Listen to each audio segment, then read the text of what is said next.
Hello and good morning. Joe Justice here, coming to you live on July 5th, 2023. That's right, we are at the day after Labor Day, or after Independence Day. Jeez, I'm going back in time. Can you believe it's already July 4th has already come and gone? It's unbelievable. Yesterday, of course, we celebrated the birth of our great nation, and we had a blast. We had lots of fun. I hope that you did too. I want to remind everybody who's watching and listening that you can join our fitness group and you can join our live workouts on Mondays and Fridays. Join in. We do virtual workouts. The Home Gym Hustle Heroes is what we are and who we are, and we are excited to have you join us. HomeGymHustleHeroes.com/join, and you can join our challenge group and be part of everything going on there. So I hope that you get a chance to do that. You'll get the information, the inspiration, and the motivation to keep pushing yourself and to take yourself to the next level, especially if you're a busy parent, if you've got kids that you need to take care of and you're struggling with making it to the gym, you're struggling with staying on track with your diet.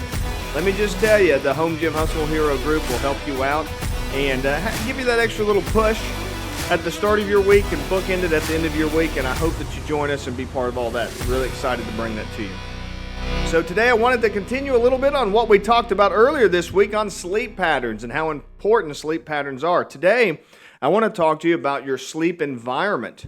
Now, first things first, as I mentioned before, sleep is vitally important, and modern society, the modern technology that is all around us has made sleep way more difficult than ever before.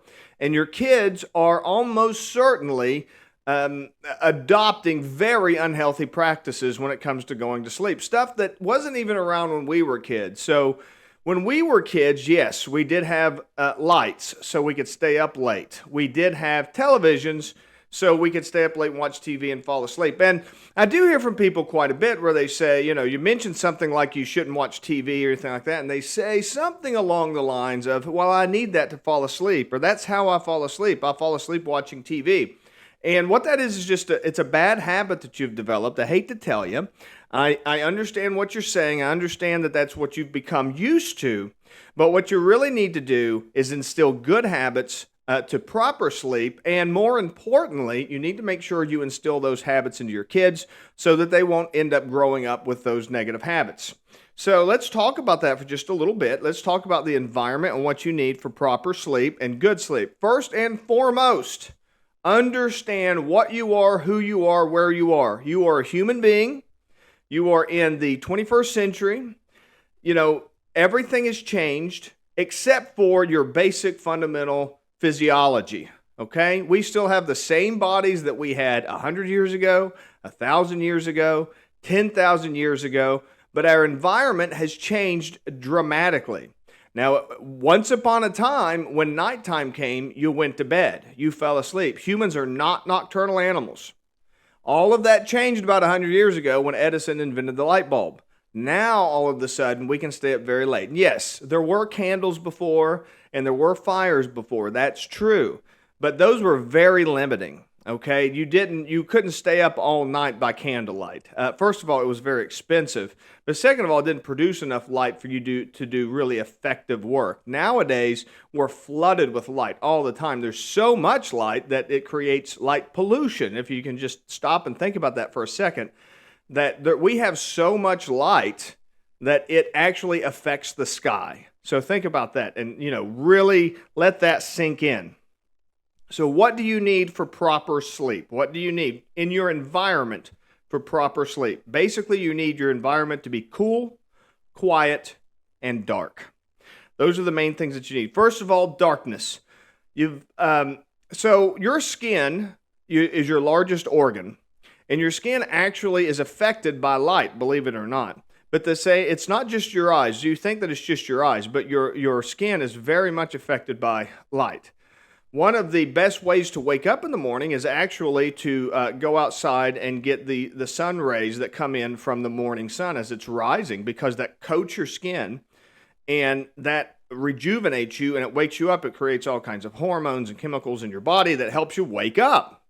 Now, you think that that same organ that is so affected by the sunlight is not affected by other forms of light? Well, I got news for you. It is. Blue light in particular, and that's the kind of light that you see in all kinds of electronics.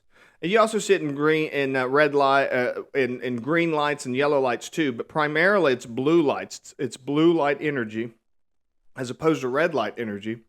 Blue lights really affect your ability to sleep, because the sun's light that comes in is blue, right? So your body's adapted to the blue light. And proof of that, by the way, is that's the reason the sky is blue. The sky is blue because that's the color that's coming in. That's what you're able to see. So that blue light that comes in is bombarding your skin, right? That means that all those lights that are in your room, your LED lights, your on your phone, on your the little power strips that you plug in, all that kind of stuff, all that light is just pouring into you. And yes, even though you think it's not a lot of light, let me tell you something. It is. It's a lot of light. Your body is designed to go to sleep in zero light. No light. Outside of a full moon, there is no naturally occurring light. And full moons are only every now and then, and they're not that bright. Okay, so keep that in mind. So you need darkness. Darkness is the most important thing. You also have all the light pouring in through windows, from street lights. There's light everywhere. So first and foremost, get rid of electronics out of your bedroom. Get rid of all of them. No LED lights. If it's got an LED light, if it's like a power strip or something like that, that's got an LED light that you can't get rid of, you need that device in there, then put black electrical tape over the lights. Get rid of all of the lights, no matter what it is. Get rid of the lights. You don't need any lights in your room. Blackout shades on your windows. Get rid of all of the light that's coming in through the windows. Make it as dark as possible. If you have like a clock that's got a light on it, at the very least it needs to be a red readout. So no blue lights, no green lights, none of that kind of stuff. Make sure that the light that gives you the time is red and as small and as dim as possible. So you also need it to be cool. We seem to sleep best around 70 degrees or into the 60s. That's when you can put a blanket on to kind of warm up and everything. Humans seem to really like blankets, so you need to keep things nice and cool. It's good to have a fan running on you. It's good to stay cool and to be able to put a blanket on you or sheets on you. There's actually there's cooling bed technology that's really cool. I haven't tried it personally, but I've read about it, where they actually keep like air circulating within the bed that keeps it down to around 55, 60 degrees or somewhere around in there. And they say it makes a huge difference when it comes to sleep. I don't know, again, I haven't tried that personally, but I do know from personal experience that it's much harder to sleep when it's hot than it is to sleep when it's cool. So you want to kind of keep it cool.